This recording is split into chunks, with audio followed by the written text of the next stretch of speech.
अल्हम्दुलिल्लाहि नहमदुहु व नुसल्ली अला रसूलिहिल करीम। कल 8वें पारे का मैंने 9वें पारे का ख़ुलासा बयान करने की कोशिश की थी, मगर अदालती खुला पर पूरा बयान हो गया क्योंकि वो मौजू बहुत अहम था, तो इसलिए मैंने उस पर काफ़ी डिटेल से बात की है, जिससे ख़ुलासा रह गया हमारा। और आपको पता है रमज़ान 29 का ही चांस है इस दफ़ा, कई सालों से 29 ही हो रहा है, तो हो सकता है 30 हो जाए, लेकिन फिर हमारे लिए जो है ना, अगर 29 हुए तो हमारे लिए इस कुरान के तकमील बहुत मुश्किल हो जाएगी। तो इसलिए मैं कोशिश करूँगा कि आज 9वां पारा और 10वां दोनों में बयान कर दूँ, मुख्तसर और मुंतखब आयात। तो शुएब अलैहिस्सलाम की बात चल रही थी। शुएब अलैहिस्सलाम से कौम ने कहा कि आप नमाज़ पढ़ते हुए बहुत अच्छे लगते हैं, हमारे कारोबारी मामलात में दखल अंदाज़ी हमें पसंद नहीं है। इस पर मैंने कहा था कि शरीयत को हर चीज़ में आपको ऊपर रखना पड़ेगा, सिर्फ नमाज रोज़े की हद तक नहीं, हर चीज़ में अल्लाह के हुक्म को पहले मानना पड़ेगा।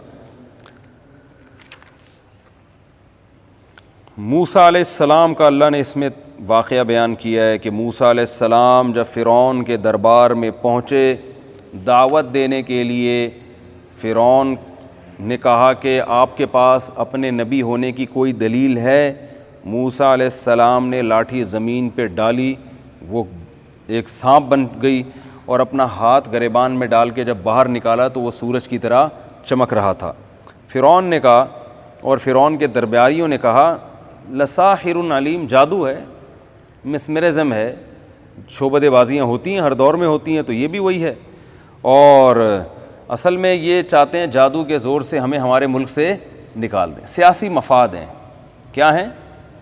सियासी मफाद हैं। तो और फिर कहने लगे कि अब चूँकि लोग तो बहरहाल मुतासर हो चुके थे, भाई ये लाठी कैसे सांप बन रही है, तो कहने लगा फ़िरौन के और दरबारियों ने मशवरा दिया कि सारे जादूगरों को बुला लें, खुलेआम मुकाबला हो जाएगा, दूध का दूध पानी का पानी हो जाएगा। तो वजह सहारा, तो फ़िरौन जादूगर आए फ़िरौन के पास और कहने लगे कुछ कमीशन भी मिलेगा हमें, हम अगर मूसा अलैहिस्सलाम को जादू में हराएंगे तो कोई कमीशन भी है? फ़िरौन ने कहा कमीशन ही कमीशन, ठीक है ना, कमीशन नहीं, बल्कि तुम्हें मेरे पास मजबूत ठिकाना मिलेगा, मेरे दरबारी बन जाओगे तुम।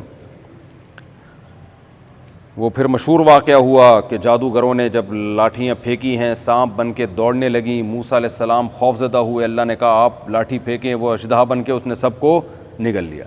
तो जादूगर हैरान हुए कि हमने जो लाठी को फेंका तो वो सांप बनी तो नहीं थी, वो तो दिखने में ऐसी लग रही थी कि सांप है, लेकिन ये अजीब बात है, इन्होंने लाठी फेंकी वो तो वाकई सांप बन गई, तो ये तो पॉसिबल है ही नहीं। जादूगर तो जादू की हकीकत को जानता है ना। मैं बार बार इसलिए तो कहता हूँ, जो जिस फील्ड का माहिर होता है ना, उससे उसका पूछो, वो बताएगा। देखो मूसा अलैहिस्सलाम ने लाठी फेंकी, वो सांप, और जादूगरों ने लाठी फेंकी, वो भी क्या, वो रस्सियाँ फेंकी, वो भी क्या थी, सांप। आवाम को नहीं पता चला इनमें सही कौन है गलत कौन है, क्योंकि आवाम की ये फील्ड ही नहीं है। क्या ख्याल है भाई? अब उस ज़माने में व्हाट्सएप और फेसबुक होता, कोई कहता है ये नूरा कुश्ती है, कोई कहता है ये है, तो कितने कंफ्यूज हो जाते ना। ओ भाई जादूगरों से पूछ लो यार, भाई मूसा अलैहिस्सलाम ने जो लाठी फेंकी है ये जादू है या क्या है, वो फ़ौरन बता देते भाई ये जादू नहीं है। 2-4 झूठ बोलते, 8-10 झूठ बोलते, सारे थोड़ी झूठ बोलते।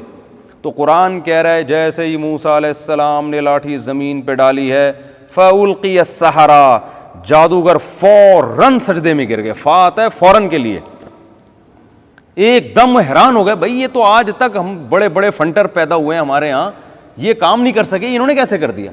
क्योंकि वो जान रहे थे कि इनकी लाठी हकीकत में सांप बनी है और हमारी वाली सिर्फ युखय्यलु, कुरान के अल्फाज हैं, ख्याल ये गुजरा लोगों को, युखय्यलु, तखय्युलाती दुनिया में उनको महसूस हुआ कि ये क्या है, सांप है। इससे ये भी पता चलता है, कुरान ने इस जादू को बहुत बड़ा जादू कहा है, जादूगरों ने बहुत बड़ा जादू किया। पता चला बहुत बड़ा जादू जब हज़ारों जादूगर मिलके करें और कुरान उसको बहुत बड़ा जादू मान रहा हो, उसमें भी किसी चीज़ की हकीकत चेंज नहीं होती, देखने में ऐसा लगता है कि ऐसा हो रहा है। तो ये जादूगर जो कहते हैं ना हम यूं बना देंगे, हम यूं बना देंगे, हम यूं कर देंगे, हम यूं कर देंगे, कुछ भी नहीं करते, सिर्फ नज़र को धोखा देते हैं। समझ रहे हैं? अगरचे बाज़ उलमा इसके कायल हैं कि जादू से हकीकत भी चेंज हो जाती है। हमारे ही अकाबिर में बाज़ उलमा इसके कायल हैं कि जादू से हकीकत क्या हो जाती है, चेंज हो सकती है। और इस पर अब्दुल्ला बिन अब्दुस्सलाम रज़ी अल्लाह ताला अन्हु की रिवायत भी पेश की जाती है कि मैं अगर वो कलिमात ना पढ़ता जो नबी ने मुझे सिखाए हैं तो यहूदी मुझे जादू करके गधा बना देते। तो इससे इस्तिदलाल किया जाता है, देखो इंसान को जादू के ज़ोर से गधा बनाना भी मुमकिन है, लेकिन अगर आप दोनों तरफ के दलाइल का मुताला करें तो आपको पता चलेगा कि वो उनका मकसद हकीकत में बनाना नहीं, ख्याल में, यानी ऐसा मुझे दिखा देते लोगों को मैं गधा नजर आ रहा होता, हकीकत में बनाना मुमकिन नहीं है। इसके दो दलाइल हैं, एक तो ये जो कुरान में कह रहा है बहुत बड़ा जादू लेकर आए मगर युखय्यलु इलैही, देखने में लग रहा था कि ये सांप बन गए। तो बहुत बड़े जादू से जब लाठी को सांप बनाना मुश्किल नामुमकिन है, तो जिस जादू को अल्लाह ने बहुत बड़ा जादू नहीं कहा, जिसके बारे में कोई दलील नहीं है, उसमें इंसान को गधा बनाने कैसे मुमकिन है भाई? बात आ रही है समझ में? दूसरी बात यह कि जादूगरों को अगर ये इख्तियार हो जाए कि इंसान को गधा बना दें और फलां को ये बना दें, तो जादूगर तो ज़मीन में फसाद मचालें, ज़मीन का निज़ाम चलना क्या हो जाएगा। बोलते क्यों नहीं यार, क्या हो गया? आप लोग को क्या बनाया जादूगरों ने? कोई जादू तो नहीं किया ना आप पे किसी की? तो वो तो फिर बहुत कुछ कर लें, जबकि दुनिया में सबसे ज़्यादा पस्त हालत किसकी होती है? जादूगर। सबसे ज़्यादा गरीब गुरबा ये तबका होता है। अगर पैसा होता है तो जादू के ज़ोर से नहीं होता, लोगों को उल्लू बना के उनकी जेबों से हदिये नजराने लेके होता है। वरना ये डॉलर ऊपर जाएगा तो करेंसी को डॉलर बना दिया। क्या ख्याल है भाई? जिस मुल्क की करेंसी सबसे ऊपर जा रही है, कुवैत बहुत स्ट्रॉन्ग करेंसी है, तो छू मंतर करते और 1 रुपया क्या एक कुवैती बन जाता और आपको पैसे देते, भाई आप बहुत सी चीज़ें उससे ले आते।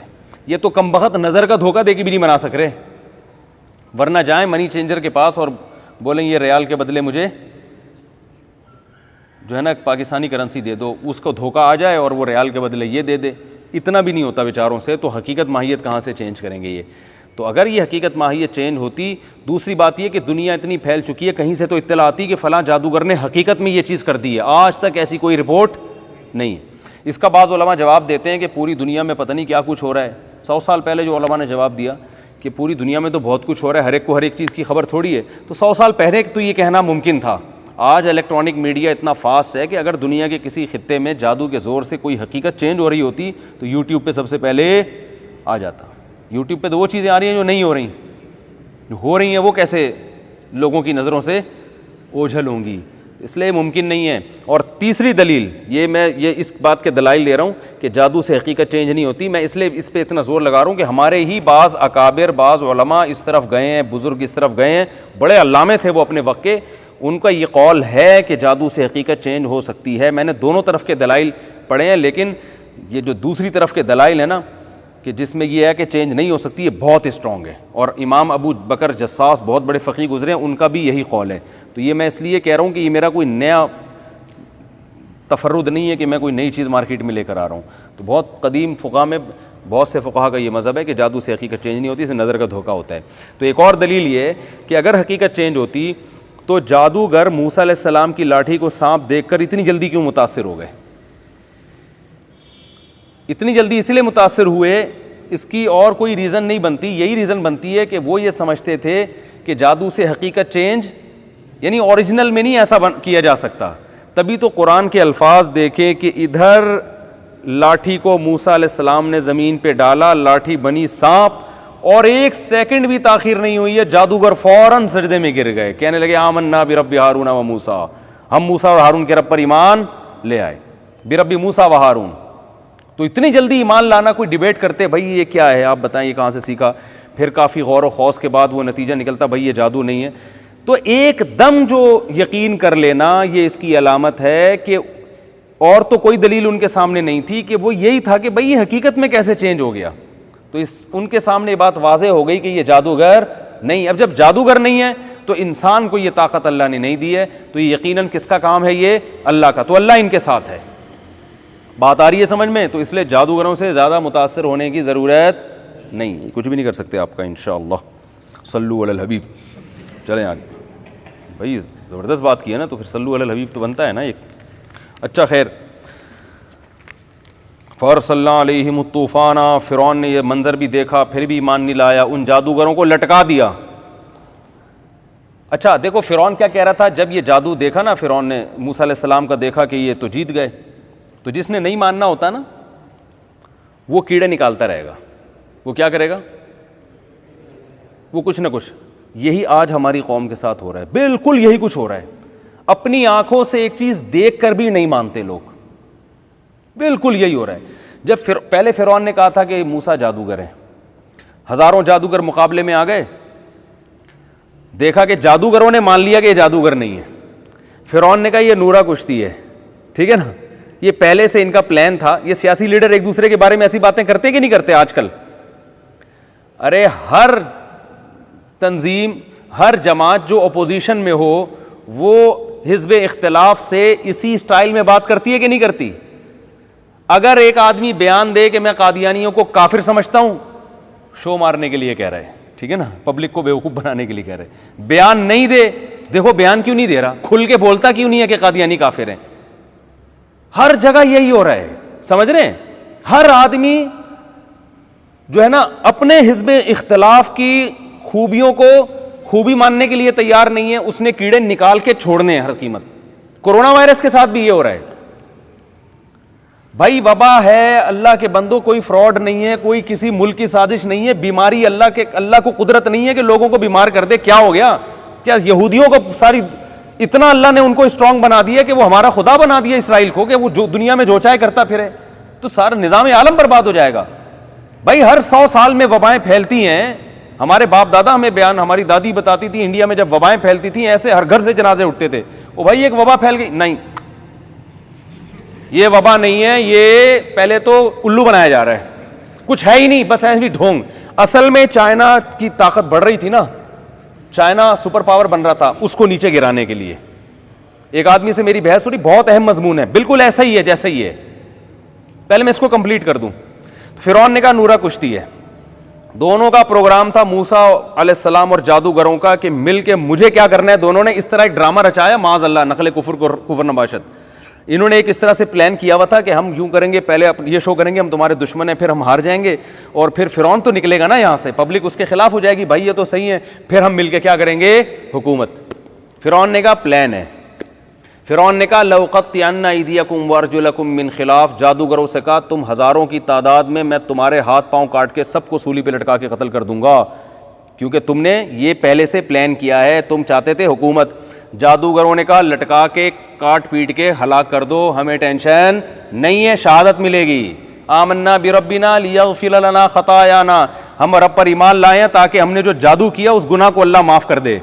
और तूने हमें तो पैगंबर के मुकाबले में ला के खड़ा कर दिया था, ये तो हमें क्या पता ये पैगंबर थे, ये तो इतना बड़ा जुर्म हो गया, तो अल्लाह का अजाब नहीं आया, शुक्र है हम पर, तो हमारे लिए इससे बड़ी क्या सादत है।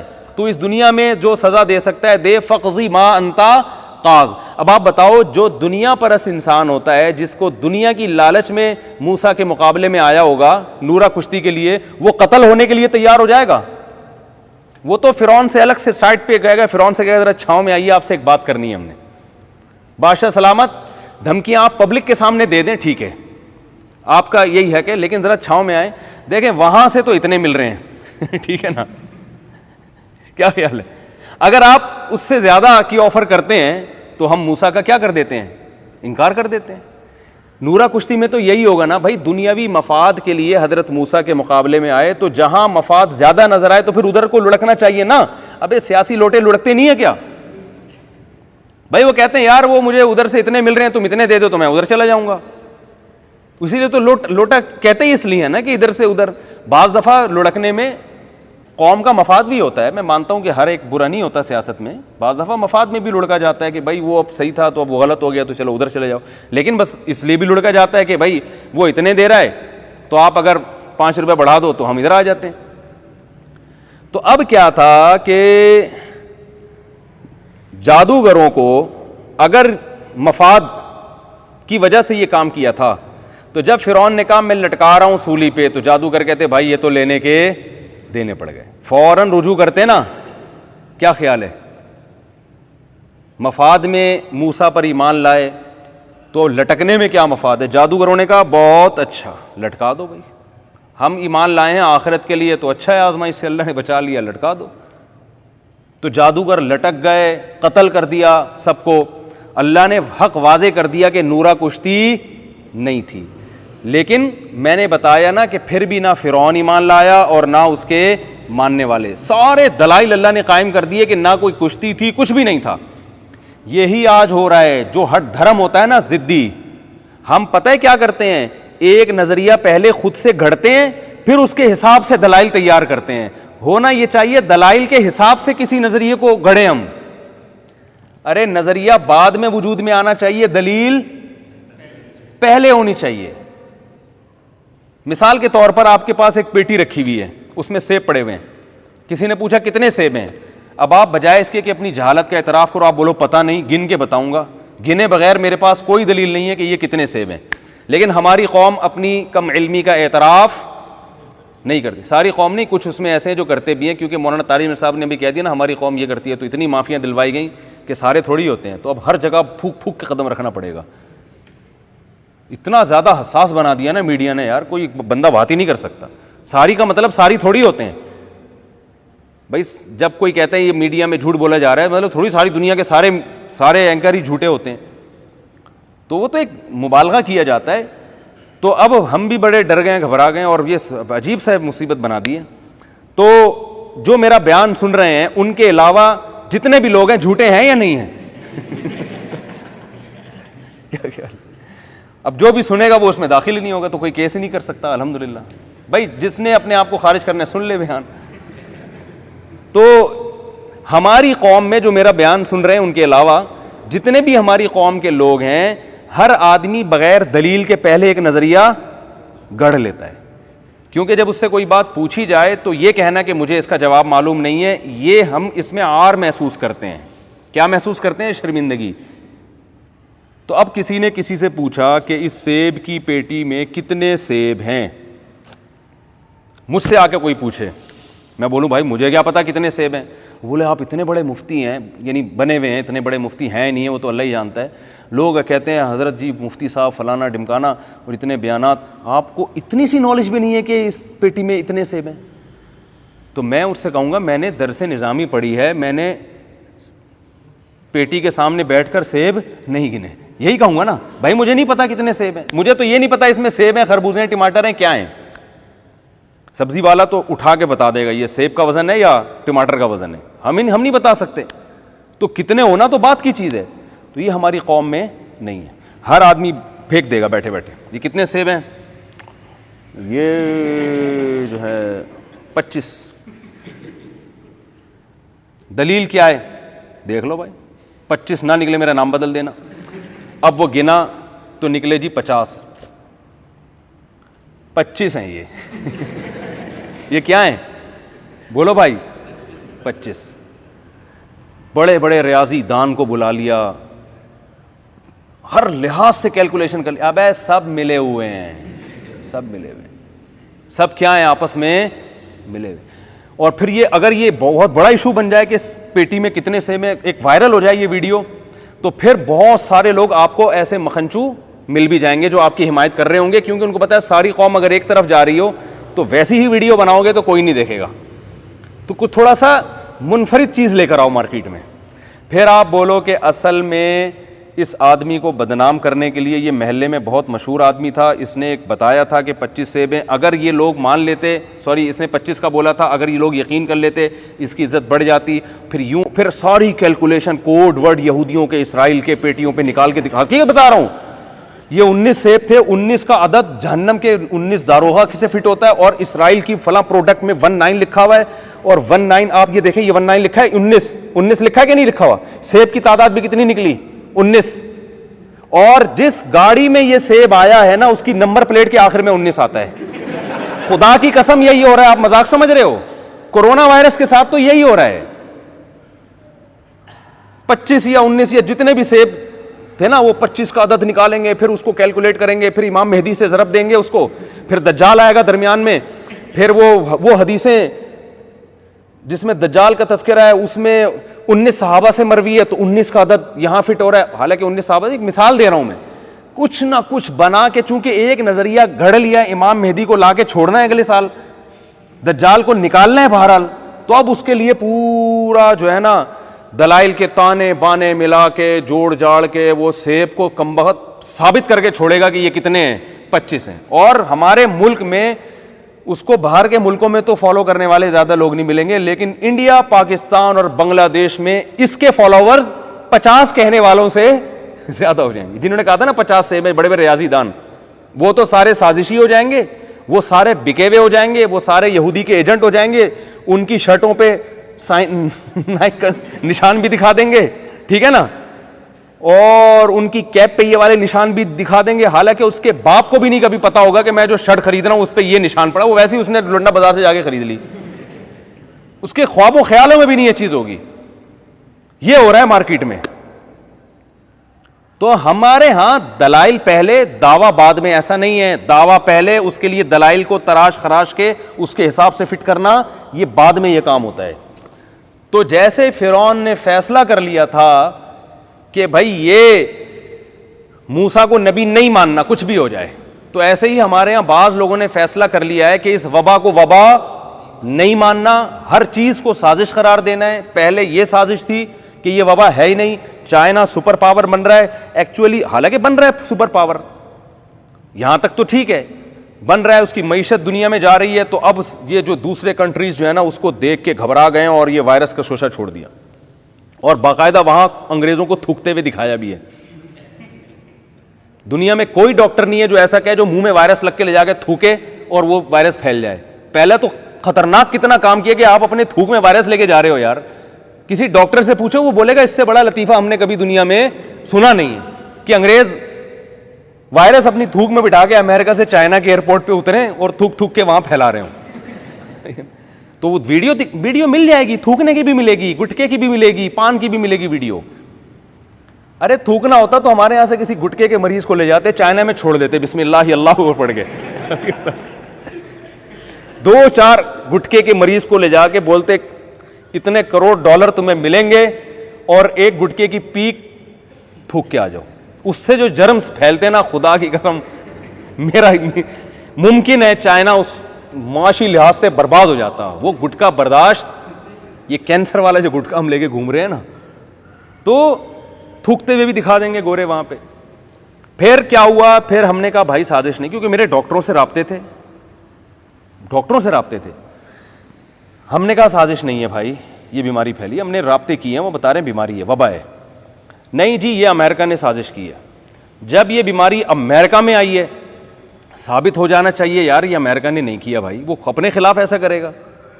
पहले तो बीमारी नहीं है, लेकिन जब हो गया यार बीमारी तो है, फिर ये किसने की है, ये अमेरिका ने फैलाई है। अमेरिका ने फैलाई है तो खुद सबसे ज़्यादा मर रहा है, बस वो उसको पता नहीं था, पहले से अंदाज़ा नहीं था कि ये मेरे साथ भी हो सकता है। कमाल है यार, एक तरफ टेक्नोलॉजी में इतना आगे कि एक वायरस पैदा करके वो जानता है कि फैलाना कैसे है, ये नहीं जानता कि उस पर कंट्रोल कैसे करना है। वो बम बना रहे हैं, लेकिन उनको ये नहीं पता कि ये हमारे असलहा खाने में ही फट सकता है। उसकी सिक्योरिटी का पहले इंतजाम नहीं किया, ग्रेनेड बना के पहले से रख लिया कि कोई भी बच्चा आगे पिन निकालेगा यहीं फट जाएगा। तो ग्रेनेड बनाने वाला अपनी सिक्योरिटी का इंतजाम, ये वायरस भी तो एक बम है ना, तो अपनी सिक्योरिटी का इंतजाम वो पहले करेगा और साजिश के लिए वो बाद में उसको इस्तेमाल करेगा। तो अमेरिका जब तबाह होने लगा, तो अब डॉक्टरों ने कहा भाई जो गलतियां अमेरिका ने की, जो गलतियां इटली ने की, वही गलती पाकिस्तान कर रहा है। उन्होंने भी इसको मजाक समझा था, एहतियात नहीं की थी। पाकिस्तान भी क्या समझ रहा है इसको, मजाक, लिहाजा यहां भी वायरस फैलेगा। लोगों ने कहा झूठ है, यहां हम चूंकि वुजू करते हैं, हम चूंकि नमाज पढ़ते हैं, मैंने भी बयानात किए, उलमा ने भी समझाया भाई वायरस नमाजी और बेनमाजी में फ़र्क। देखो जब बम फटेगा तो ये मुमकिन है कि नमाजी के टांगों के बीच में से निकल के यूं यूं घूम के जाए, हैं भाई ये नमाजी है तो ये बम बोलेगा यार ये इधर से साइड से इधर से पकड़ो, फिर यहाँ से यू टर्न लो। फिर वो सामने वाला भी नमाजी है तो अब वहाँ से रास्ता नहीं मिल रहा, दोनों चिपक के खड़े हुए हैं, तो टांगों के बीच में से निकल के जाओ। तो जैसे ही ये बम फटेगा, तो अभी माजी में जो कराची में हालात ख़राब हुए, ज़्यादातर मस्जिदों में बम फटे ना, तो मरे कौन ज़्यादातर, नमाजी। वो अलग बात है शहादत के मर्तबे पर पहुँच गए, लेकिन अब शहादत में पहुँचाने के लिए क्या बम अगर पता हो कहीं फटने वाला है तो आप एहतियात करोगे कि नहीं करोगे, या आप बोलोगे चूंकि शहादत मिलती है तो अगर वहाँ बम पड़ा हुआ है तो मैं स्पेशली वहाँ जाके खड़ा हूँगा। तो याद रखो, जैसे बम फटने से कोई मरे तो शहादत है, ऐसे ही वायरस से हलाक होगा तो शहादत है। लेकिन इस शहादत कुदरत की तरफ से आए तो अच्छा है। खुद से जाके इस वायरस को गले लगाना और बेहतियाती तदाबीर करके अपने अंदर ट्रांसफ़र करना, ये कोई अक्लमंदी का काम, बोलो ना भाई, नहीं है। तो ये खबरें फैल गई कि जी ये मसला क्या है कि ये अमेरिका की साजिश है और फलानी साजिश है। अब जब अब पाकिस्तानी ये ऐसे इतना है नहीं जितना बड़ा चढ़ा के बयान किया जा रहा है। फिर जब पाकिस्तान में इंतकाल होना शुरू हुआ, हमारे रिलेटिव का, मुझे कल कुछ ने कोई आपके रिलेटिव का इंतकाल हुआ, मैंने कहा हुआ है, मैंने नाम बताना शुरू कर दिए। तो उनके बारे में खबरें आई कि उनका कोरोना से नहीं हुआ था, वो तो किसी और वजह से हुआ था। एक साहब का इंतकाल हुआ, मेजर, क्या नाम है उनका, एबटाबाद में एक आर्मी के मेजर थे तबलीग जमात के, उनका इंतकाल हुआ कोरोना से। 5 तो तबलीग जमात ही के बुजुर्ग हैं जिनको हम जानते हैं जिनका कोरोना से इंतकाल हुआ। उसके अलावा भी बहुत सारे लोग हैं, डॉक्टर, जवान डॉक्टर का इंतकाल हुआ। अब ये बीमारी फैल रही है, इंतकाल, अल्लाह सबको बचाए। तो अब क्या है कि यार ये सब कोई कोरोना का नहीं है, ये गवर्नमेंट जो है ना IMF से कर्जा लेने के लिए हमारे सामने झूठ बोल रही है। चाइना ने किसके सामने झूठ बोला था किससे कर्जा लेने के लिए? अमेरिका ने किसके सामने झूठ बोला? और आप अमेरिका से कर्जा लेने के लिए झूठ बोलोगे, वो अमेरिका बोलेगा मैं तुम्हें कर्जा दूं, मैं जो है ना मेरे अपने मसाइल हल नहीं हो रहे। और कर्जा कितना मिल रहा है, और लॉकडाउन की वजह से मईशत कितनी डाउन हो रही है। एक आदमी कर्जा लेने के लिए, एक आदमी 500 रुपये कर्जा लेने के लिए किसी सेठ के पास जा रहा है और गाड़ी में 1000 रुपये का पेट्रोल डाल के जा रहा है। अकलमंदी होगी? तो लॉकडाउन की वजह से जो हमारी मईशत तबाह हो रही है ना, वो IMF के कर्जे से वो कवर नहीं होगी। तो ये ऐसी हमाकत कौन करेगा भाई कि कर्जा लेने के लिए अपने मुल्क का बेड़ा गर्क कर दो। लेकिन लोग नहीं मान रहे, अभी भी सीरियस नहीं है। कोयटा में हमारे एक दोस्त हैं, उन्होंने मुझे मैसेज भेजा, आपने कोरोना को इतना बढ़ा दिया है। कल उनका मैसेज आया, हमारे ससुराल में 2-4 आदमियों को कोरोना हो गया है।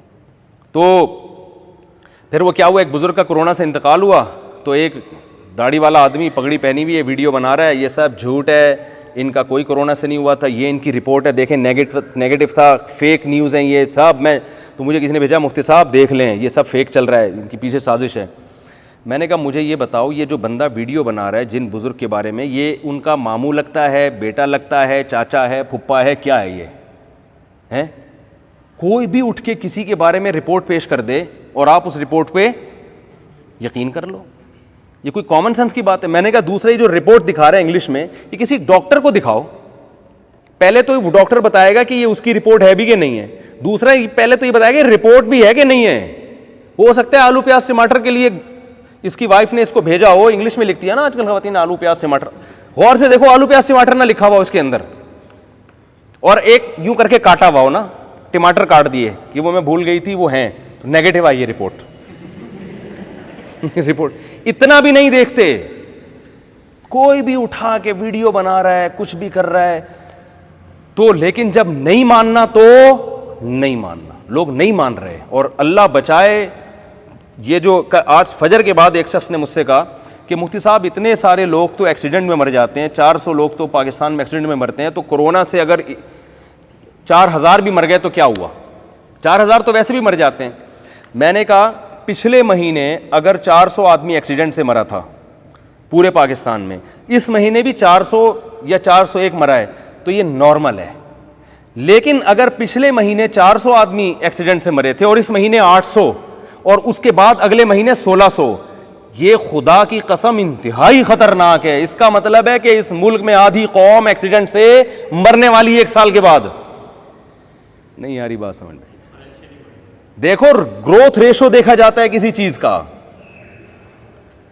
यह नहीं देखा जाता कि कितने अफराद मर रहे हैं, ये कितने मुतासिर हो रहे हैं। यह देखा जाता है कि मुतासिर होने वालों का रेशो कितना है, पिछली दफा कितने थे। देखो फैमिली प्लानिंग वाले क्या कहते हैं, ग्रोथ रेशो कम करो, ये कहते हैं ना, यही कहते हैं ना, उनको पता है कि यार ये बढ़ता रहा तो इतने हो जाएंगे। अल्लाह ने तो कहा हो जाए, कोई मसला नहीं है। वहां तो अल्लाह ने हमें बताया कि हो जाए, ये फायदा होगा, इससे जमीन को नुकसान नहीं होगा। लेकिन अगर ये मौत रेशो इसी हिसाब से बढ़ना शुरू हो जाए जिस हिसाब से बच्चे पैदा हो रहे हैं, 1 के 2 और 2 के 4 और 4 के 8, तो ये बहुत खतरनाक है। इसका मतलब अल्लाह ना करे, मैं डरा नहीं रहा, लेकिन एक ग्राउंड रियलिटी बता रहा हूं, अगर इस पर कंट्रोल नहीं किया हर घर से जनाजा उठेगा। समझ में आ रही है बात कि नहीं आ रही? हर घर से जनाजा उठने का खतरा है। और ये भी इतनी डेंजरस बात नहीं है। ज़्यादा डेंजरस बात यह है कि अस्पतालों में कोरोना के मरीजों को कबूल नहीं किया जा रहा। आप जब अपने पेशेंट को लेके दर दर के धक्के खाओगे ना, फिर आप बोलोगे ये क्या हो रहा है हमारे साथ। लेकिन जब आप ये बोलोगे तो फिर आपको पता चलेगा जो वीडियो बना के कह रहा होगा ये झूठ बोल रहा है, ये एजेंट है, इसको कुछ भी नहीं हुआ, इसको गवर्नमेंट किसी ने, IMF ने या यहूदियों ने पैसे खिलाए हैं कि अपना पेशेंट को जो है ना अस्पतालों से बाहर लेके घूमना और ये शो करना कि बहुत मसाइल, हालात बहुत खराब हुए हैं। फिर आपके जो सीना जलेगा ना, और लोगों के साथ होना शुरू हो गया है। जनाजे नहीं दे रहे भाई, कह रहे मैयत से फैल रहा है। मैं मानता हूं बहुत से फेक भी हो रहे हैं। फेक क्यों हो रहे हैं? बास डॉक्टर ये करते हैं कि ये कोरोना का नहीं है, लेकिन वो शो करते हैं कि कोरोना का पेशेंट है। वजह उसकी ये कि अगर वो शो ना करें कोरोना का पेशेंट है तो फिर उनको वो तमाम हिफाजती तदाबीर गवर्नमेंट देती नहीं है। वो कहते हैं यार ये नहीं है लेकिन वो साथ वाला तो है ना। तो ये हो रहा है, बाज़ दफ़ा झूठा भी बना दिया जाता है, नहीं होता कोरोना का, लेकिन कोरोना के खाते में डाल दिया जाता है। वो तो जब बहुत कुछ सही होता है तो कुछ में गलत भी हो रहा होता है, लेकिन ये कहना कि है ही नहीं, तो ये हक़ाइक़ का इनकार है। दलाइल को आप रद्द करते रहें। आप डॉक्टरों से पूछें, जो आगा खान में किसी डॉक्टर को फ़ोन करके क्यों नहीं पूछते भाई, आप यूट्यूब की और फेसबुक की खबरों पे क्यों जा रहे हो? वो कहते हैं यार आइए साहब, एक साहब ने कहा साहब डॉक्टर मिले हुए। मैंने कहा यार आपका मामू चाचा भी तो कोई डॉक्टर होगा जिसको आप बचपन से जानते हो, जो आगा खान हॉस्पिटल में हो, लियाकत नेशनल में हो, सिविल हॉस्पिटल में हो, आप उसको फ़ोन करो, उससे जाके मिलो, भाई ये बताओ ये क्या है। वो डराएगा आपको बोलेगा भाई हम पे जो गुजर रही है वो हम जानते। लेकिन फिर भी आप बोलोगे यार ये साजिश है। तो वही बात है, जैसे फ़िरौन ने मूसा अलैहिस्सलाम के बारे में आखिरी दम तक कहता रहा, तो कहते रहो। और मुझे ये डर है, हमारे बाज़ उलमा कहते हैं कि कौम आद ने जब अज़ाब देखा था ना, तो नबी उनको बता रहे थे अज़ाब आ रहा है, अज़ाब आ रहा है, बारिश बरसेगी और उसमें तूफ़ान होगा और पत्थर बरसेंगे। उन्होंने कहा नहीं, अचानक बादल आए हैं, नबी ने बताया ये अज़ाब है। उन्होंने कहा नहीं नहीं नहीं नहीं, ये नॉर्मल एक बादल है जो हम पे आखिरी वक्त तक वो ये कहते रहे कि नहीं हो सकता। तो हम भी ये समझते हैं कि हम दूध के धुले हुए हैं, दुनिया पे ये अज़ाब आ सकता है। हम चूँकि बहुत नेक हैं, पाकिस्तानी हैं, रिश्वत तो हमारे यहाँ है ही नहीं, सब ने हज उम्रे किए हुए हैं, सच बोल बोल के बस हमारा शुमार सिद्दीकीन और शुहदा में रहे, सिद्दीकीन में हो गया, अब शुहदा में होने वाला है थोड़े, अल्लाह बचाए सबको। तो बहुत नेक हैं। तो और हमारे यहाँ मेडिकल साइंस ने, बाद लोग कहते हैं इम्यूनिटी सिस्टम हमारा बहुत स्ट्रांग है, हमें बचपन में टीबी के टीके लगे, हमें कुछ नहीं हो सकता। मुमकिन है ना हो भाई, मुमकिन तो दुनिया में, एक साहब मुझे कहने लगे हो सकता है अल्लाह की कोई मदद आए और ये वायरस यहाँ से ख़त्म हो जाए। मैंने कहा हो सकता है कि अगर वायरस ख़त्म ना भी हो, जो मरे वो दोबारा ज़िंदा हो जाए। क्या ख्याल है? ईसा अलैहिस्सलाम के दौर में बहुत से मुर्दे ज़िंदा हुए नहीं क्या? अल्लाह की कुदरत से हुए ना। तो मैंने कहा ये भी मुमकिन है कि जो मर गए अल्लाह उनको भी, अय्यूब अलैहिस्सलाम के अहले खाना का इंतकाल हो गया था बीमारी में, जब सेहत मिली है तो अल्लाह ने कहा कि हमने उनके अहले सारे बीवी बच्चों को भी ज़िंदा कर दिया। कुरान में है कि हमने उनके, इसकी दो तफसीरें, बाज़ ने कहा दूसरे दे दिए, बाज़ ने कहा उन्हीं को ज़िंदा कर दिया। तो अल्लाह तो ज़िंदा कर सकता है भाई। हो सकता है इस वायरस से अगर हमारे यहाँ बहुत से लोग मर भी जाएँ तो वो मरे हुए को अल्लाह दोबारा ज़िंदा कर दे। हो बहुत कुछ सकता है, अल्लाह भी है, सब कुछ है, लेकिन हमें जो फ़ैसला करने का हुक्म है वो ग्राउंड रियलिटी को देख कर, असबाब को देख के चलने का हुक्म है, मौजज़ों को देख के चलने का हुक्म नहीं है। समझ रहे हैं कि नहीं समझ रहे हैं? तो जो हालात जा रहे हैं ना जिस तरफ, वो इतने हल्के नहीं हैं। आप ज़रा रिपोर्ट में ये देखें कि पिछले महीने कितने लोग मुतासिर थे और इस महीने कितने, और उससे पहले कितने थे। फिर आप इसको ज़रा एक साल के बाद देखते हैं कि एक साल के बाद क्या असर होगा। और फिर अस्पतालों में जगह नहीं है। आगा खान हॉस्पिटल में बहुत से डॉक्टर मार्केट से शार्ट हो गए हैं, वो कह रहे हैं हमने नहीं इलाज करना, निकलो यहाँ से, छुट्टी लेके चले गए। अमेरिका में बहुत से डॉक्टर गायब, अमेरिका में हॉस्पिटल में बहुत से डॉक्टर मार्केट से क्या हो गए, बोले हम क्या पागल हैं यहाँ के करोड़ों के मरीजों को देखते रहे, हमें हो गया, ठीक है ना। तो वो तो बड़े दिल गुर्दे वाले डॉक्टर्स हैं जो खड़े हुए हैं, जो कौम के लिए कुर्बानियाँ दे रहे हैं। सारे थोड़ी कुर्बानी दे सकते हैं। तो मौत बड़ी ख़तरनाक हो रही है। जो मर रहा है उसको मैयत नहीं दे रहे, दफनाने के लिए वो जनाजा नसीब नहीं हो रहा, गुसल पता नहीं दे रहे, लवाहिकीन को मैयत की ज़ियारत की इजाज़त नहीं दे रहे। और कमाल की बात है जिसके साथ ये होता है वो अगर बता रहा है कि हो रहा है तो उसको क्या कहते हैं, एजेंट है, पैसे खाया वैसे। और फौरन कोई दूसरी वीडियो आके उसको फेक करार दे देगी। लोगों को कंफ्यूजन में डाल दिया है, किसी एक चीज़ पे भी कोई टिकने के लिए तैयार नहीं है। तो हमें इस आयत से क्या पता चलता है?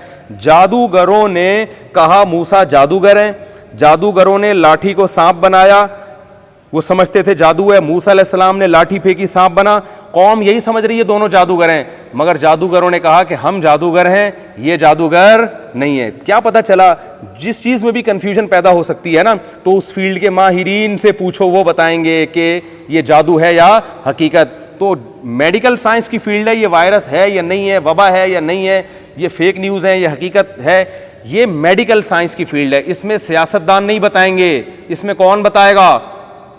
डॉक्टर बताएंगे ना इसमें। तो डॉक्टरों से पूछो, अल्लाह के बंदो, डॉक्टर से पूछने के लिए तैयार नहीं। बाज़ दफ़ा ये भी होता है कि किसी डॉक्टर को भी लाके ना लगा के, हो सकता है उससे कोई क्लिप रिकॉर्ड ना करवा लें।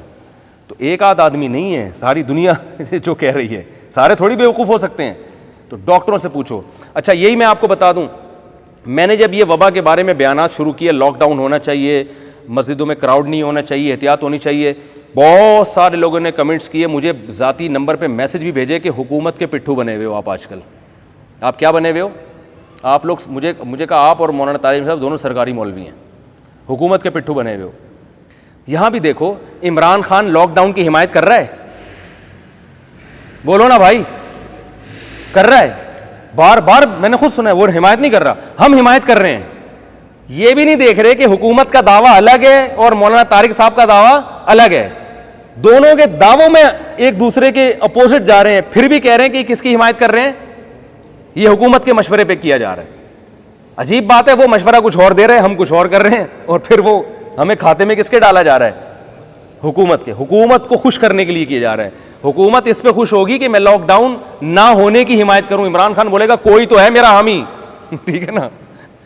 समझ में नहीं आ रही तो रहने दो। तो हमारे यहाँ पहले फर्ज कर लिया गया कि मौलाना तारिक मसूद साहब हुकूमत के एजेंट हैं, हुकूमत के पिट्ठू हैं। आपने को बदगुमानी जो है ना, क्योंकि आपके नज़रियात से कुछ हमने खिलाफ बातें कही हैं, कुछ आपके ऐसी कुछ बातें कही जिससे आप मुत्तफिक नहीं थे, तो आप कह देते यार मुफ्ती साहब का ये नज़रिया है, हमारा ये नज़रिया, ख़त्म हो जाती बात। नज़रियों में इख्तलाफ होता है, लेकिन आपने कहा कि हमारे नज़रिए से इख्तलाफ क्यों किया? तो अब दलाइल से जवाब देने के बजाय जो आलिम आपके नज़रिए से इख्तलाफ करे उसको उठा के खाते में डाल दो। किसके?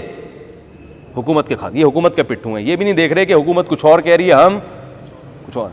हुकूमत लॉकडाउन की हिमायती नहीं है, हम लॉकडाउन के हिमायती हैं, इसलिए कि हमारे सैकड़ों बड़े बड़े डॉक्टरों से ताल्लुकात हैं, और उनमें कुछ डॉक्टर तो खुद कोरोना में मुब्तला हो गए हैं। मैंने जो ऑस्ट्रेलिया में मैंने वीडियो बयान नहीं रिकॉर्ड करवाया था एक डॉक्टर का यूके से, जो कोरोना के बारे में बता रहे थे कि लोगों को कि भाई एहतियात करें। अगले दिन उनसे मेरी बात हुई, वो खुद शदीद बीमार थे, उनसे उनके आवाज़ नहीं निकल रही थी। 3-4 दिन के बाद इंतहाई सीरियस कंडीशन में जाके वो उठे, और यूके में थे, हॉस्पिटल जाने की उनको डॉक्टर को इजाज़त नहीं थी। वहाँ गवर्नमेंट ने कहा बीमार हो घर में रहो, बस हॉस्पिटल में कोई किसी को इतना फ्री कराने की हुकूमत कह रही है, जिसने रहना है वहीं रहे, जिंदा रहो मरो हमारी बला से ठीक है ना? डॉक्टरों के साथ ये हशर हो रहा है, मैं और आप किस खेत की मूली हैं। इसलिए कह रहे हैं एहतियात कर लो। आज मुझे किसी ने इफ्तारी पे बुलाया, मैं नहीं जा रहा दावतों में, बहुत अच्छे आदमी है माशाल्लाह, अल्लाह उनकी उम्र में बरकत दे। मैं गया हूँ तो सारे मुसाफे कर रहे हैं। मैंने कहा यार आप लोग तो एहतियात करो। मुझे लग रहा था उनके अंदाजे से उनको ये वबा लग नहीं रही है।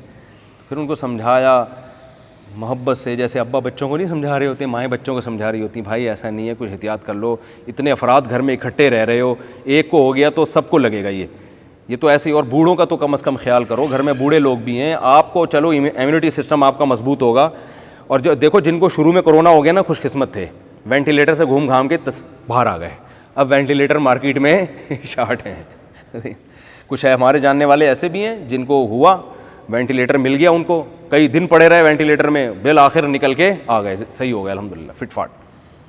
लेकिन अब अगर किसी को होगा तो पता नहीं वेंटिलेटर मिले या ज़्यादातर और फिर कुछ दिनों में अल्लाह ना करे ये भी हो जाएगा भी 50 से ऊपर वालों को तो आने की इजाज़त है, सॉरी 50 से ऊपर वाले नहीं आ सकते। 50 इटली में तो यही हुआ है। और आपकी इत्तला के लिए भी अर्ज़ है कि बहुत सी जगहों पे, मैं नाम नहीं बताऊंगा, बहुत सी जगहों को पेशेंट को मारा भी जा रहा है कि जान छुड़ाओ, कि ये पेशेंट जितने जिंदा रहेगा ना दूसरों को लगाएगा, छप्पड़ में इसका इन्ना लिल्लाही कर दो ताकि बीमारी ख़त्म हो। चाहे मुल्कों का नाम नहीं लेना चाहिए, एक बड़ा मसला खड़ा हो जाता है। फिर बाज़ कंट्री में बाकायदा मारा गया है, मरीज़ों को बाकायदा मारा गया है, ऐसे मरीज़ों को जिनके बारे में यह था कि ये शायद ज़िंदा ना रह सकें, तो अब इतने दिन गुजारेंगे और इतने लोगों को करेंगे, और वेंटिलेटर भी इन्होंने एंगेज किया हुआ है तो बेहतर नहीं है कि किसी जवान जिसकी ज़िंदगी का चांस है उसको मौका दिया जाए? ये बूढ़े का तो वैसे ही जायज़ुल इंतकाल है, ये दुनिया से जाने ही वाला है, चलो थोड़ा सा पहले पहुंचा दो यार, आप ज़रा पीछे गाड़ी आ रही है उसके लिए जगह खाली करनी है, चलो यहाँ से निकलो। ऐसा भी हो रहा है। तो आप चाहते हो कि हमारे बूढ़ों के साथ ये हो? है भाई, तो बेहतर है एहतियात कर लो। तो वही है कि एक, और ये अल्लाह का अजाब है, हमारे गुनाहों की वजह से अजाब है। तो क्यों नहीं मान लेते कि हम पे अजाब आ सकता है? क्यों ये कहते हो कि नहीं हम पे तो आ ही नहीं सकता, हम तो खुशहाल हैं, हम तो हो ही नहीं सकता? तो भाई लोग कहते हैं रमज़ान में टल जाएगा, तो रमज़ान में क्या हम नेक बन जाते हैं? रमज़ान में क्या बदमाशियाँ नहीं हो रही क्या? दूसरा, रमज़ान में अल्लाह ने कहीं भी वादा नहीं किया अजाब टलने का। हाँ, यह है कि रमज़ान में जिसको तौबा की तौफीक मिल गई तो उसी के लिए ये वबा रहमत बन जाएगी, क्योंकि गुनाहों से जब तौबा हो गई तो मर भी गए तो कोई मसला नहीं है।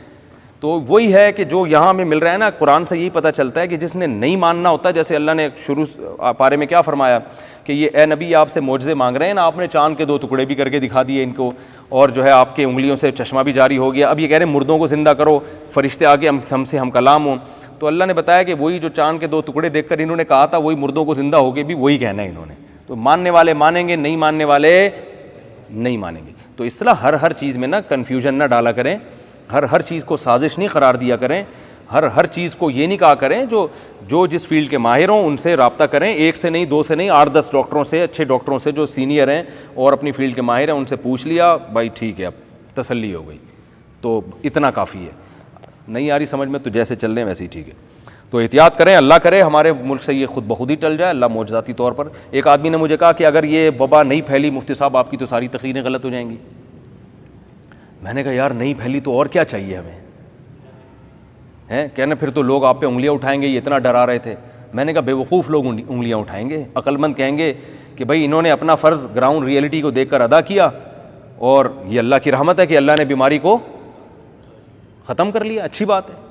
मैंने कहा अगर अल्लाह ने बीमारी उठा ली तो मुझे मलामत इसलिए नहीं है कि भाई अल्लाह तो सब कुछ, हम तो ग्राउंड रियलिटी देख कर कह रहे हैं, अमेरिका में हुआ, इटली में हुआ, अब यहाँ हो रहा है, वही स्पीड से यहाँ बढ़ रहा है। तो इसके अगर अल्लाह उठा ले तो अच्छी। मैंने कहा लेकिन अगर नहीं उठी ना और वो हो गया जो जिसका ख़तरा है, तो फिर मैंने कहा आप मुंह दिखाने के काबिल बोलो भाई नहीं रहेंगे। लेकिन हमारी कौम में ये है कि फिर भी नहीं मानते। पड़ोस से जनाजा उठेगा ना, बोलेंगे यार अबे ये, अभी एक साहब को कोयटा में हुआ कोरोना, हमारे उस्ताद ने बताया, मेडिकल स्टोर में थे, मेडिकल स्टोर में रश बहुत होता है, तो जो ऐसी क्राउड की जगह पे होते हैं ना उनको ज़्यादा ख़तरा होता है। तो वो उन्होंने बताया, मेरे एक उस्ताद ने कह रहे हैं वो कह रहे थे कुछ नहीं है कुछ नहीं है कुछ नहीं है, उसको भी हुआ, उसके घर वालों को भी हुआ, इंतहाई ख़तरनाक हालत हो गई। कराची शिफ्ट किया गया, वेंटिलेटर में जाने के बाद वो बेचारा 3 दिन के बाद निकला, कुछ ठीक हुआ, कह रहा है कोरोना वरोना कुछ नहीं है। ऐसे ही मुझे वो सांस की प्रॉब्लम हो गई थी, सांस घुट गया था, हालांकि जवान आदमी, इससे पहले ज़िंदगी में कभी नहीं घुटा सांस। अब कुछ नहीं है, बच गया ना कुछ नहीं है। तो वो कह रहे थे यार ये जिस कौम का ये हाल हो उसको अल्लाह ही समझाए। तो याद रखो गवर्नमेंट की तो जो जिम्मेदारी है वो जिम्मेदारी हुकूमत पूरी नहीं कर रही है। डॉक्टरों को तो हमसे ज़्यादा गवर्नमेंट से शिकायत है, आवाम से ज़्यादा हुकूमत को जो करना चाहिए ना वो कर नहीं रही है गवर्नमेंट। वो गरीबों के लारे रप्पे देके ठीक है ना, गरीब गुर्बत से मर जाएगा, भूख से मर जाएगा, नहीं भूख से, इतने आराम से भूख से नहीं मरते, अल्लाह ना करे भूख से मरे। लोगों को चाहिए ज़कात दें, सदक़े दें, फितराने दें, और सबसे बड़ी हुकूमत की जिम्मेदारी है भाई गरीब इलाकों में सर्वे करके, आपके पास अरबों रुपए हैं, आप जाओ ना गरीबों को खिलाओ। ये तो आपकी नाअहली है कि लॉकडाउन में लोग जो है गुर्बत से मरें। क्यों मरेंगे गुर्बत से? हुकूमत कहाँ गई भाई? हुकूमत की जिम्मेदारी है कि वो पूरे मुल्क में सर्वे करे, जहां जहां गरीब है उन तक राशन पहुंचाए, अपनी जवानों की फौज तैयार करे, और वो सब कुछ करके फिर लॉकडाउन करके इस वबा से लोगों को रोके। ये गुर्बत का बहाना जो किया जा रहा है कि गुर्बत से मर जाएंगे अगर हमें लॉकडाउन किया, ये सही बहाना ही, कोई भी समझदार आदमी इसको नहीं मानता कि जब एक बीमारी फैली है तो उससे तो रोको ना भाई सबको। पोलियो की टीम सब जगह पहुंचती है ना पोलियो ठोकने के लिए पिलाते नहीं है, ठोकते हैं। मैं पोलियो का कायल हूं, पोलियो वैक्सीनेशन ठीक है, मेरी राय में ठीक है, कतरे पिलाने चाहिए बच्चों को, लेकिन हर जगह एक एक बच्चे को हर दूसरे दिन फिराए हुए होते हैं पिलाने के लिए, तीसरे दिन फिराए हुए होते हैं। तो वो 6-6 दफ़ा एक बच्चे को ज़बरदस्ती पिला के जा रहे हैं। तो ऐसी कोई टीम आप तश्कील दे दें जो हर गरीब के घर में रोटी ज़बरदस्ती पहुंचा दें। तो वो अपनी नाअहली होती है, फिर वो अल्लाह बचाए, पता नहीं आगे होने वाला क्या है, बस अल्लाह करे टल जाए। लोग कहते हैं मर जाएंगे ना, ठीक है, अगर आप मौत के लिए इतना अच्छा तैयार हैं तो मर जाएं, कोई प्रॉब्लम नहीं है, लेकिन मरने से पहले फिर रोना नहीं। ठीक है ना, ये क्या हो रहा है मेरे साथ, मुझे अस्पताल लेके जाओ, मैं मर रहा हूँ, ठीक है ना, फिर कोई बात नहीं, मर जाओ। बाद सहाबा के वाक़यात बयान करते हैं, वो ताउन की बीमारी पैदा हुई, उन्होंने कहा कोई बात नहीं, कल अल्लाह से मुलाकात हो जाएगी, मर जाएंगे, शहादत का अजर मिलेगा। तो आपका ईमान अगर सहाबा जैसा है और आपके यहाँ कोई पेशेंट है तो उसके बारे में आपका यही जज्बा है, और उस पेशेंट का भी ये जज्बा है, बेटा मर रहा हूँ, सांस नहीं आ रहा, घुट रहा है, कोई बात नहीं, दरवाजे बंद कर दो ताकि एक ही दफ़ा घुट के अच्छी तरीके से मर जाऊँ, खिड़कियाँ नहीं खोलो।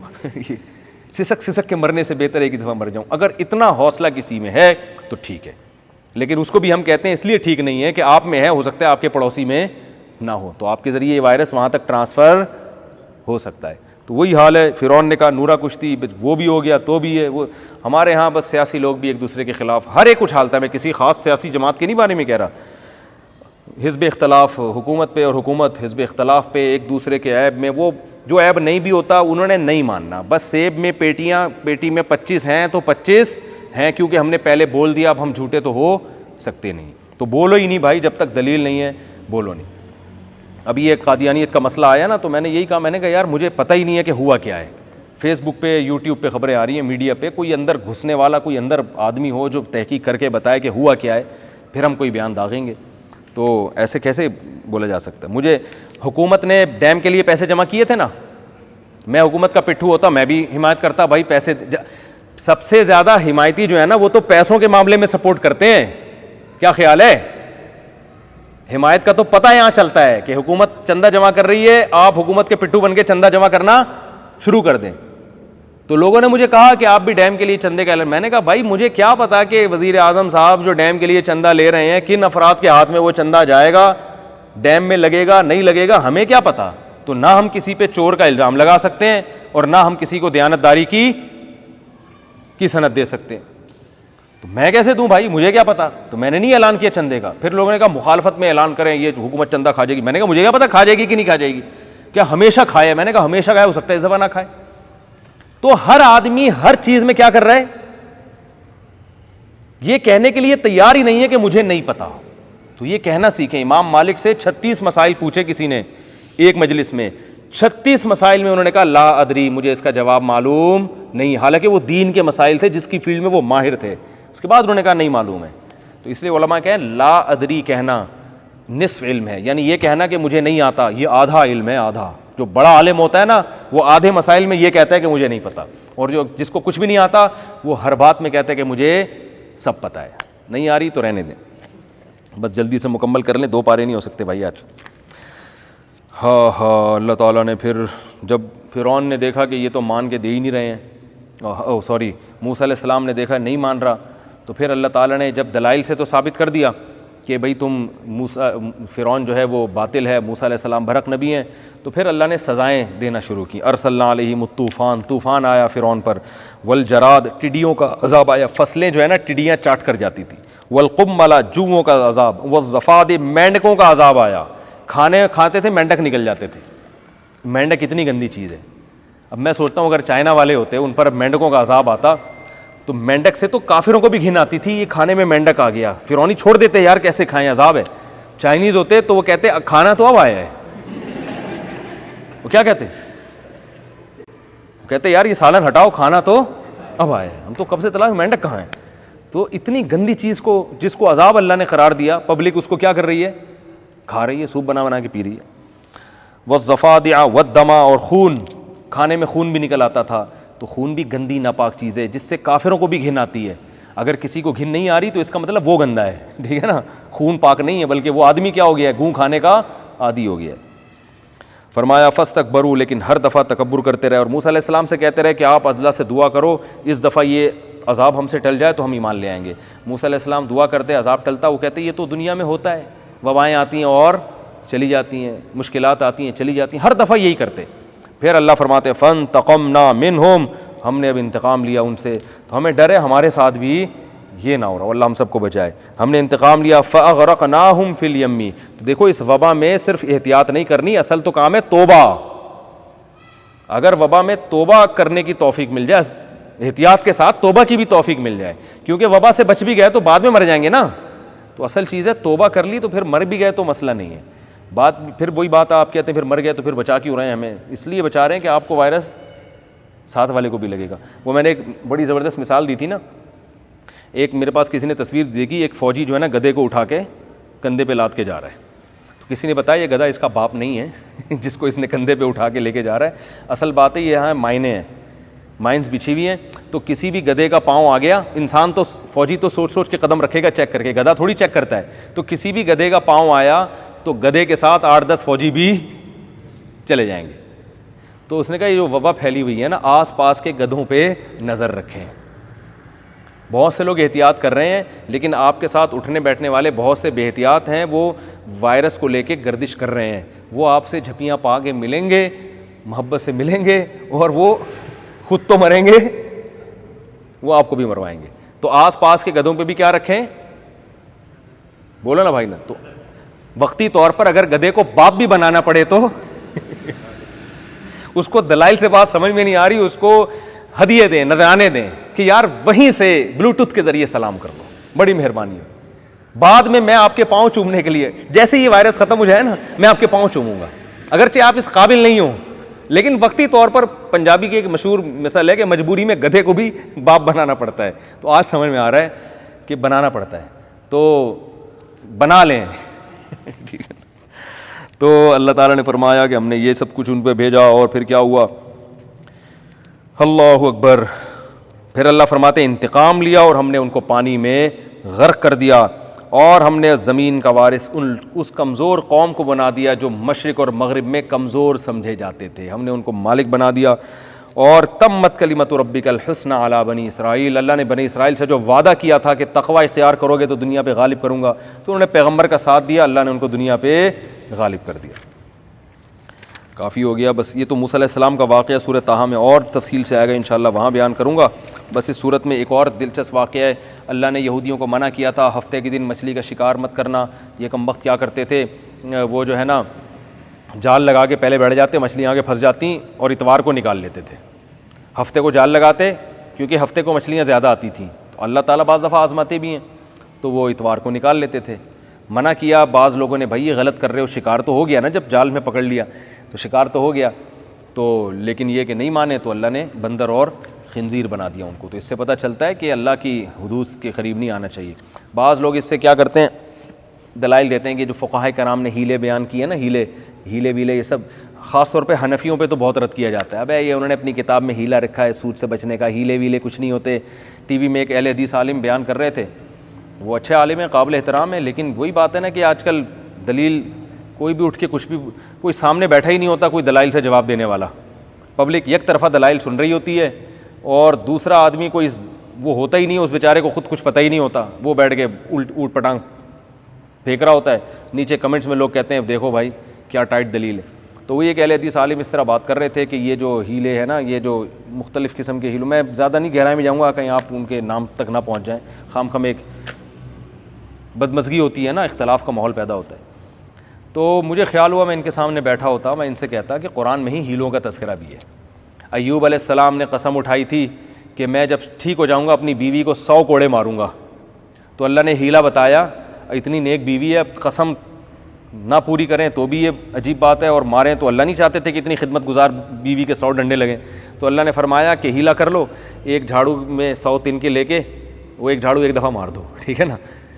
तो हीले की 2 किस्में, एक जायज़ हीला और एक नाजायज़ हीला। बनी इसराइल जो कर रही थी वो नाजायज़ हीला था, क्योंकि शिकार से अल्लाह ने मना किया। तो शिकार की डेफिनेशन क्या है? जाल में मछलियों का फंस जाना। निकालने की इतनी बड़ी वैल्यू थोड़ी है, निकाल तो आप कब भी लो, किसी भी वक्त लो। तो हफ्ते को मछलियाँ ज़्यादा आ रही हैं तो वो जाल लगा के बैठ जाते ताकि मछलियाँ फंस जाएं उसमें, क्योंकि इतवार को मछलियाँ होती नहीं हैं। मछलियाँ भी देखें संडे मंडे समझती हैं कि क्या होता है। तो अब वो इतवार को फांस ले तो शिकार तो हो गया ना। तो जो मकसद था आजमाइश का, वो मकसद क्या हो गया? फौत। तो ये हीला नाजायज़ है, क्योंकि इसमें शरीयत की हिकमत क्या हो रही है? फौत हो रही है, मकसद ही फौत हो रहा है। और बाज़ हीले जो फ़ुक़हा ने बयान किए वो जायज़ हैं, क्योंकि वो हराम से बचने के लिए हैं, वो हराम में मुब्तला होने के लिए नहीं है। अब नेक बीवी को 100 कोड़े मारना कोई शरीयत में पसंदीदा काम तो नहीं है ना। तो यहाँ हीला इख्तियार किया गया कि भाई 100 डंडियाँ उन्होंने बोला था मारूंगा, तो भाई तिनकों वाली झाड़ू लें, 100 उसमें वो हो, तो वो एक ही दफ़ा मार दें तो 100 लग जाएंगी। क्या ख्याल है? तो ये हीला है एक बुराई से, एक बुराई तो नहीं कैसे, नाजेबा काम से बचने के लिए। तो इसी तरह ये जो बहुत सारे हीले फुकाहा ने बयान किए हैं वो भी सूद से बचने का हीला है। बहुत सारे हीले हैं जो भाई इस तरह से करो कारोबार तो वो जायज़ हो जाएगा, इस तरह से करो तो नाजायज़। लोग कहते हैं कान इधर से पकड़ो उधर से पकड़ो, एक ही बात है।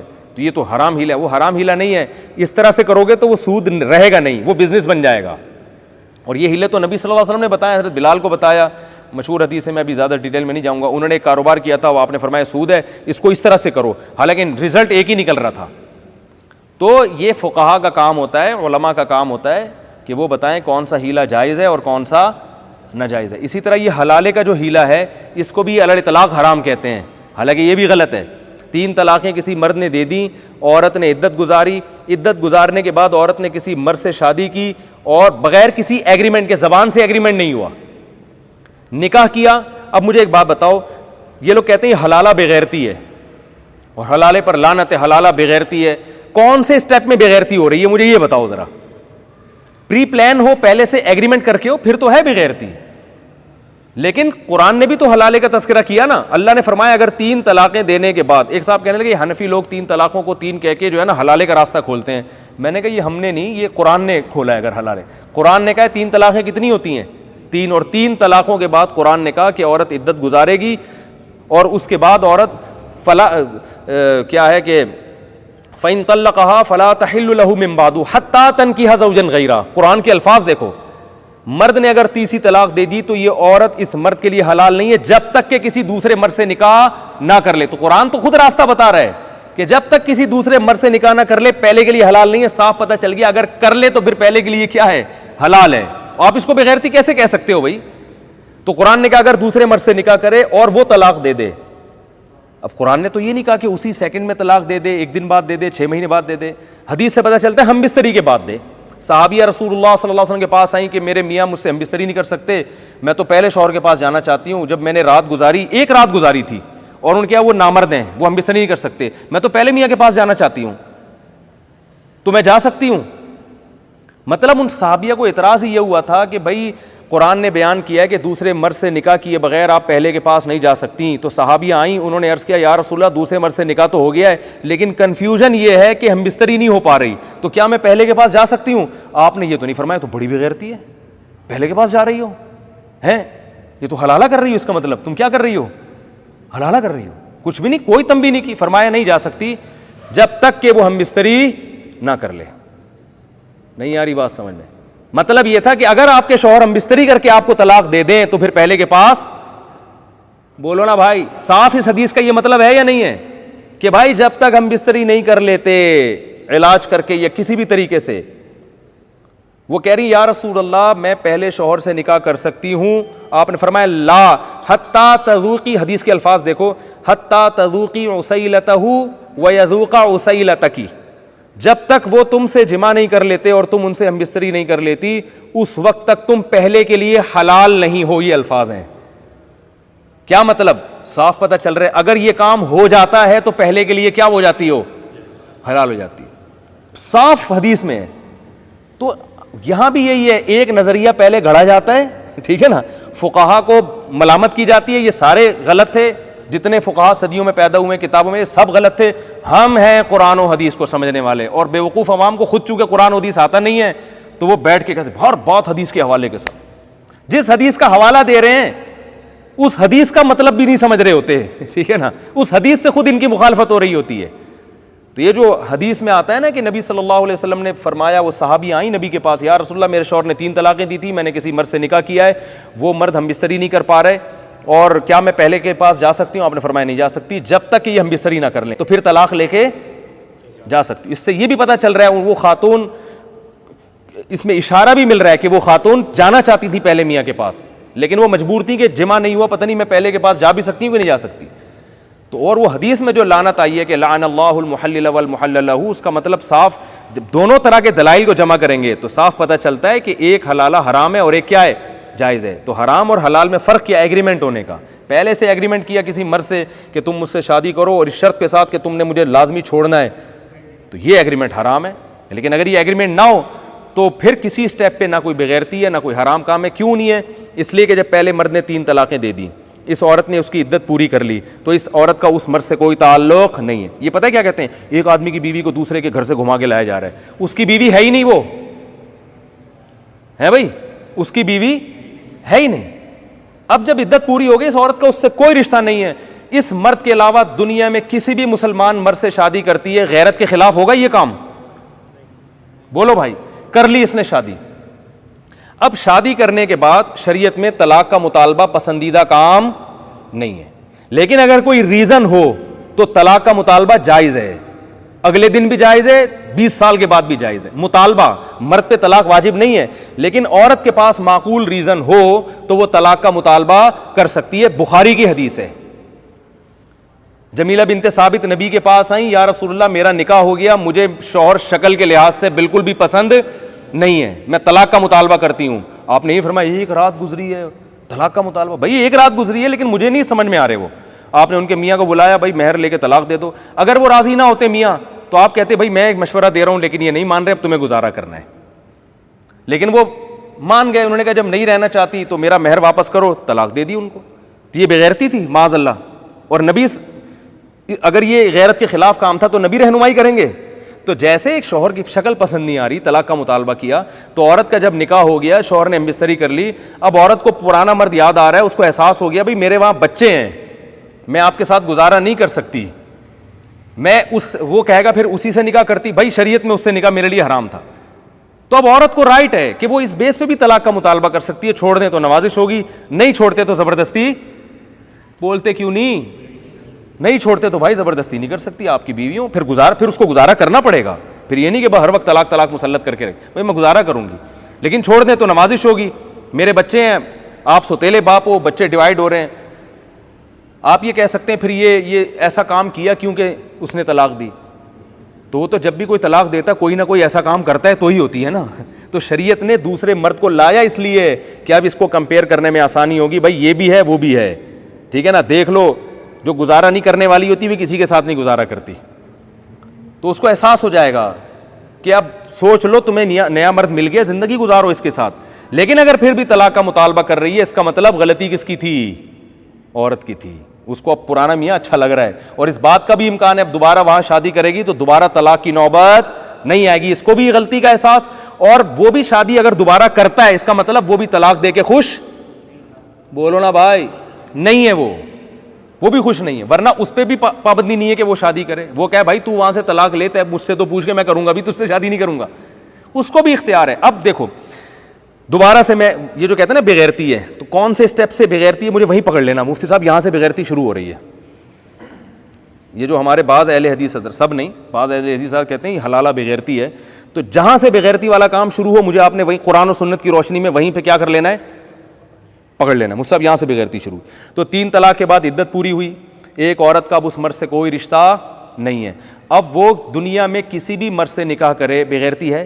तो वसीम भाई से कर लिया तो बेगैरती होगी, सत्तार से कर लिया, वसीम से कर लिया, बेगैरती नहीं है ना। यहां तक मर्द ने अपने ज़ौजा से हमबिस्तरी की, बेगैरती है, उसकी बीवी है भाई वो।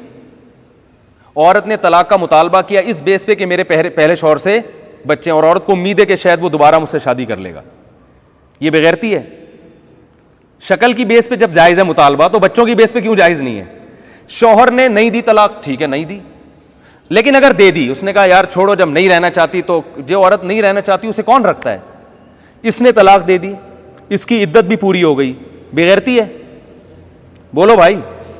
जब इद्दत पूरी हुई तो फिर ये औरत सारी दुनिया में किसी से भी निकाह करती है तो बेगैरती है। तो जब बाकी दुनिया में किसी मर्द से निकाह करना बेगैरती नहीं है, तो जिसके जो बच्चों का बाप है उससे निकाह करना कहां से बेगैरती हो गई? बहुत मुश्किल है भाई। इसलिए इसमें तो शायद थोड़ा सा बेगैरती का उनसर है कि तुम्हारे बच्चे रुल जाएंगे, इतने बच्चे हैं तो उसी आदमी से कर लो ना जिसके बच्चे हैं। इसको तो किसी और से निकाह करने में तो शायद थोड़ा बहुत अखलाकी लिहाज से गलत हो, उसी से निकाह करने में कहां से बेगैरती हो गई? बेस मजबूत है। और अगर वो नहीं करना चाहती, वो कहती भाई उसने जो मुझे तलाक दी है मैं तो नहीं रह सकती, मेरी तो जान छूट गई, मोस्ट वेलकम, बहुत अच्छी बात है भाई, बहुत अच्छा काम है। तो औरत को अल्लाह ने इख्तियार दिया है भाई, जहां चाहे करो, पुराने वाले से भी कर सकती हो और किसी नए वाले से भी, और जो नया दूसरा मियाँ है उसी के साथ गुजारा भी कर सकती हो। तो इख्तियारात किसके बढ़ रहे हैं? औरत के। लोग कहते हैं औरत पे जुल्म हो गया, हाय बेचारी को हलाला कराया जा रहा है, हाय बेचारी को साथ ये किया जा रहा है, हाय बेचारी, क्यों? बेचारी के तो इख्तियारात बढ़ाए जा रहे हैं। बेचारी को कहा जा रहा है तो उसने तो कमबख्त ने तलाक दे दी, तुम नहीं रहना चाहो तो तुम्हारी मर्जी है। बेचारा तो वो है। हमारे अहले हदीस भाई क्या करते हैं, इंतहाई एहतराम के साथ 3 तलाकों को नाफिज ना करके मर्द को दोबारा तलाक से खेलने का मौका देते हैं। बात आ रही है समझ में? ठीक है, इस्लाम ने मर्द के इख्तियारात क्या कर दिए हैं? खत्म कर दिए हैं। ये नहीं हो सकता, अब नहीं तुम निकाह कर सकते। तो किस स्टेप पे ये बेगैरती और गैरत के लेबल आप खुद से नहीं लगा सकते। इसके लिए आपको शरीयत से कोई दलील पेश करनी पड़ेगी, कुरान और सुन्नत से कोई दलील पेश करनी पड़ेगी। तो हमारे यहाँ इल्म बिल्कुल भी नहीं है, लेबल है कुरान और सुन्नत के, वो चल रहे हैं हदीस नंबर कुरान की। गामदी साहब जैसे पेश करते हैं आयत नंबर, ये गामदी साहब ने सूरह आराफ की आयत नंबर, ये इस आयत में 5 चीज़ों को हराम करार दिया। 5 चीज़ें तर्जमा तो करो, वो 5 चीज़ें जो है ना, जो तर्जमा तो कम से कम भाई कोई सुन ले। लोग कह रहे हैं ये होते हैं दलाइल। ये क्या होते हैं? दलाइल। अल इस्म का तर्जमा है हक तलफी। वो ये लोग क्या करते हैं, पूरी बहस में ना एक चीज़, एक डंडी मार रहे होते हैं। तो इसलिए जैसे वबा फैली है कि नहीं फैली ये कौन बताएगा? डॉक्टर। तो इसी तरह कुरान और हदीस के भी माहिरीन हैं, वो मुज्तहिदीन हैं, वो फुक़हा हैं। लोग मुझे कहते हैं अपने बाबों का दिफा करता है। ओ भाई, मैं अबू हनीफा, इमाम शाफी, मालिक, अहमद बिन हम्बल जैसे मुज्तहिदीन का दिफा कर रहा हूँ। वो सारी उम्मत के बाबे हैं, ठीक है ना, पूरी और आप भी मानते हैं उनको। उनका दिफा करने वाला, अपने बाबों का दिफा करने वाला, और जो आज 15वीं सदी में पैदा होने वाले शख्स का दिफा करके पूरे मुज्तहिदीन को गलत करार दे रहा है, वो शख्सियत परस्त नहीं है। गामदी के फॉलोवर्स गामदी का दिफा करेंगे, और इमाम बुखारी भी गलत, अबू हनीफा भी गलत, इमाम शाफी भी गलत, इमाम अहमद बिन हम्बल भी गलत, सारे मुहद्दिसीन गलत, गामदी सही। लेकिन हम जो इन सब की दिफा करेंगे तो हमें कहेंगे ये शख्सियत परस्त हैं। शख्सियत परस्त वो होता है जो एक बाबे को लेके बैठ के हर चीज उसी की ठीक करने में लगा हुआ हो, या वो होता है जो पूरी उम्मत को सही करार दे रहा हो। तो ये जितने लोग हमें शख्सियत परस्त कहते हैं, ये खुद शख्सियत परस्त होते हैं। समझ रहे हैं? इनका कोई ना कोई बाबा होता है जिस पे बाबे का लेबल लगाने के लिए तैयार नहीं होते। ये होता वो इनका बाबा ही है कि किसी का बाबा प्रोफेसर है, किसी का बाबा इंजीनियर है, किसी का बाबा कुछ और है। वो पूरी उम्मत एक तरफ होगी और कहते हैं इसके पास दलील है। असल में इसके पास दलील इसलिए कि आपको दलील कब खुद को कख पता नहीं है, ठीक है ना, इसलिए आपको लग रहा है। फिर आ गया मसला खत्म। नहीं हो सकता भाई, हम लोग नहीं तफसीर पढ़ सकते। मैं असल में कोशिश करता हूँ जो आयतों से जो मौजूदा हालात पे मुंतबिक तो करूँ ना उसको, वरना तो जनरल नॉलेज के लिए सिर्फ पढ़ लेना तो कोई बात ना हुई ना। उन आयतों को मौजूदा हालात पे मुंतबिक करना भी तो होता है ना, कि इन आयतों का इस ज़माने में हमें सबक क्या मिलता है। तो गैरत, तो वो हीले पे बात आई थी कि बाज़ लोग ये बनी इसराइल के हीले से ये वाले हीले भी निकाल लेते हैं कि हर हीला नाजायज़ नहीं होता, बाज़ हीले जायज़ होते हैं। तो ये जो शरई हलाला है ना बग़ैर एग्रीमेंट के, ये हीला ऐसा हीला है जिससे मियाँ बीवी का घर बस रहा है, सो बच्चों को ओरिजिनल बाप मिल रहा है। तो ये ना सिर्फ जायज़ है बल्कि इस हलाले को फुक़हा ने सवाब लिखा है। समझ में आ रही है बात? आप कह सकते हैं तलाक तो नाजायज़ है, पसंदीदा चीज़ नहीं है। जब कोई मसलहत हो तो फिर पसंदीदा है।